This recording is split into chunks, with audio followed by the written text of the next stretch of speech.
हम याद भी दिलाते हैं कि जब भी आप इस कार्यक्रम को देखने बैठें तो कॉपी और पेन भी साथ में जरूर लेकर बैठा करें। जो भी नुस्खे उपचार आपको बताए जाएं उनको आप लिख जरूर लिया करें।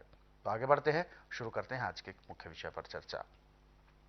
गुरु जी, आज के इस अंक में हम बात करेंगे एक ऐसे रोग के बारे में जो कि आज के इस दौर में यदि हम सर्वे करते हैं, और बहुत सारे हेल्थ ऐसे एनजीओज हैं जिन्होंने सर्वे किया हुआ है, 10 में से कम 4 लोगों को ऐसी दिक्कत होती है जिसे पथरी कहा जाता है।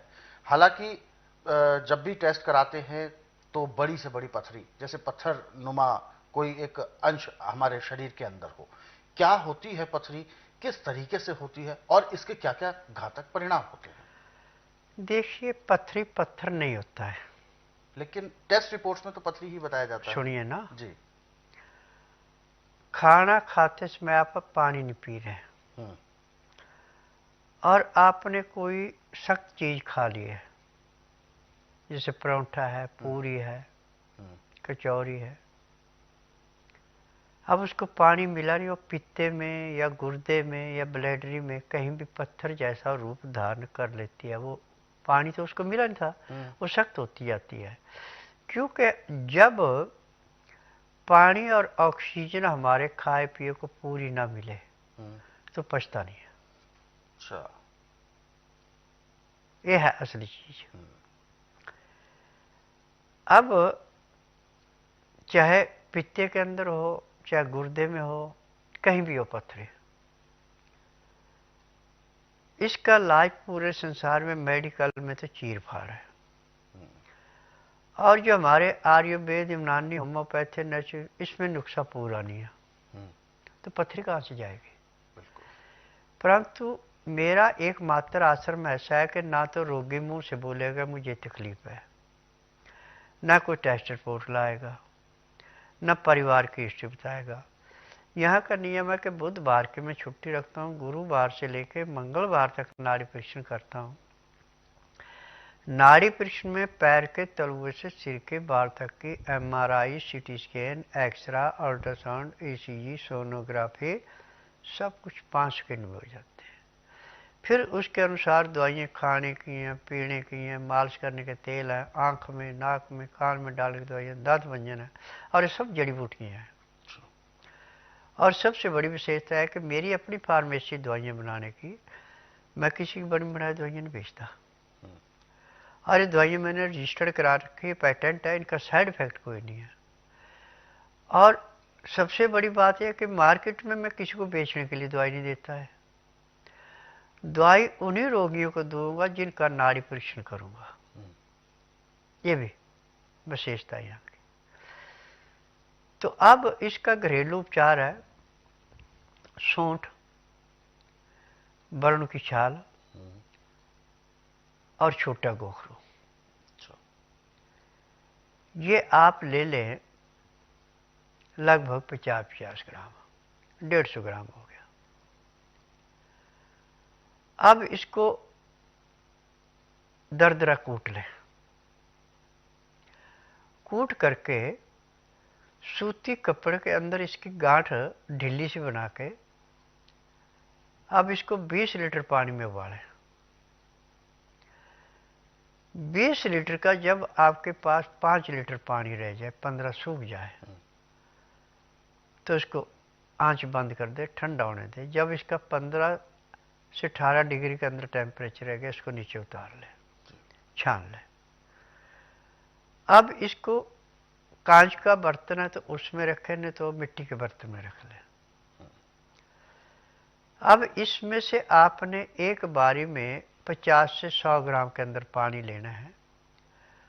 उसके अंदर जौ खार डालना आपने 2 ग्राम, और जितना बाजरे का दाना होता है इतना डालना इसमें हींग। परंतु जब आपने पीना, गर्मी सर्दी या कोई भी मौसम है, तो इतना गर्म होना चाहिए कि आपकी उंगली को हल्का गर्म लगे। जैसे मटके अगर ठंडा हो गया तो उसको हल्का गर्म कर लेना। जैसे गर्मी का मौसम है, आजकल तो धूप में रख कर भी गर्म कर सकते हैं, वो नहीं बात। और इसको जब भी आपने पीना है तो कांच के गिलास में ही डाल के पीना। इसमें अमोनिया का बर्तन तो कोई रखना ही नहीं, स्टील का बर्तन या पीतल का बर्तन इसका प्रयोग नहीं करना। तो एक ही खुराक लेने के बाद जो आपको भयंकर दर्द था वो समाप्त हो जाएगा। फिर आप हर 3 घंटे बाद इतना ही लेते रहेंगे। जैसे आपने देखा कि आज 5 लीटर का आपके पास 1 लीटर के लगभग रह गया, तो दोबारा इतनी दवाई फिर बना लें। और आपकी पथरी चाहे 10 mm की है चाहे 50 mm की है, 1 महीने में जड़ से समाप्त हो जाती है। और पेट आपका ऐसे साफ होता है जैसे सिर के ऊपर से बोझ फेंकते हैं, और टट्टी पेशाब दोनों रास्तों से निकलती है। फिर ये नहीं कि एक ही रास्ते से निकलेगी। जो ज़्यादा ब्रीक हो गई इसके लेने से वो पेशाब के द्वारा आएगी, और जो थोड़ी मोटी है वो लैट्रिन के द्वारा आएगी। यानी दोनों रास्तों से खुल जाती है। और मेरे पास पथरी के मरीज हर महीने 35 से 40 आते हैं।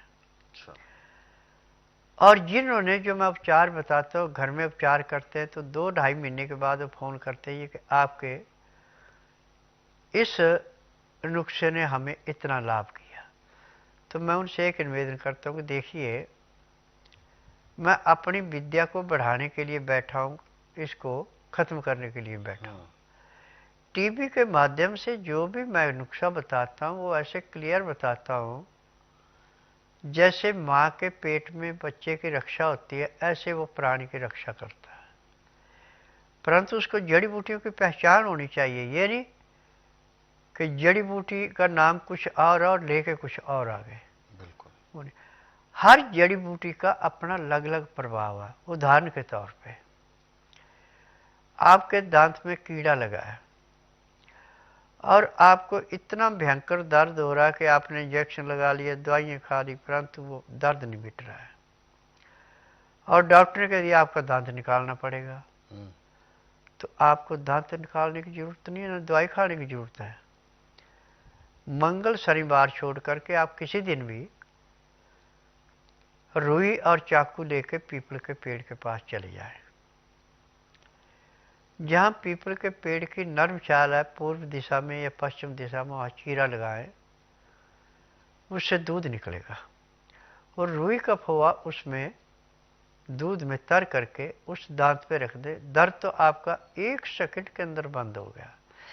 यदि 5 मिनट तक आपने मुंह बंद रखा है तो कीड़ा भी मरा हुआ रुई के साथ बाहर आ जाएगा। इतना शक्तिशाली। हाँ, तो मुझे जो 10,000 जड़ी बूटियों की पहचान है, इनमें नाज भी आ गए, दालें भी आ गई, सब्जियां भी आ गई, फल भी आ गए, फूल भी आ गए। सब चीज़ों का अपना अलग अलग प्रभाव है। परंतु इससे यह है कि रोग हमेशा के लिए जड़ से कट जाता है। बिल्कुल। तो मैं गारंटी से करता हूँ कि मेरे पास तो हर एक रोग की गारंटी है। गुरुजी, ऐसा देखा भी जाता है और ऐसा बहुत से लोग मानते हैं कि पथरी अगर एक बार को ये भी माना जाए कि ठीक प्रकार से पानी नहीं मिला या पेट में गई, क्योंकि जैसा कि आप बताते हैं अक्सर मांस का एक टुकड़ा ही होता है, हमारे जो पाचन तंत्र है वो ठीक से नहीं पचा पाया। लेकिन ऐसे में यदि कृत्रिम रूप से भोजन के साथ, कुछ लोग कहते हैं सोडा पीने से भोजन बहुत ही ज्यादा मुलायम हो जाता है और वो गलने लगता है, तो क्या ये सोडा लाभ करता है? देखिए, ज्यादा सोडा भी नुकसान कर जाता है। अच्छा। परंतु पाचन शक्ति बढ़ाने के लिए और आदमी को तरोताज रखने के लिए लहसुन, प्याज, अदरक, तरबेनी, यदि आप इसका रस निकाल के पानी में मिला के खाने के साथ पी रहे हैं तो आपको जिंदगी में कोई रोग होना ही नहीं। कच्चे का लाभ है ये।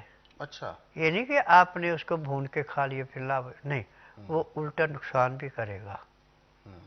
गर्म चीज कोई भी ज्यादा सूट नहीं आती। एक सौंठ ऐसी चीज है जो कि गर्म होने के बावजूद भी आपके खून को साफ करने के लिए, और औरतों का अंडा और मर्द के शुक्राणु तैयार करने के लिए एक किस्म का अमृत है। परंतु लेने का तरीका जो है ये सुबह शाम गाय के दूध के साथ है। अच्छा। उसके साथ लेते हैं तो ये रामबाण है। और ऐसे लेते लाभ तो फिर भी करता है, परंतु ये समझो कि 1 रुपए में 10 पैसे। जी, मात्र 10% लाभ। हाँ।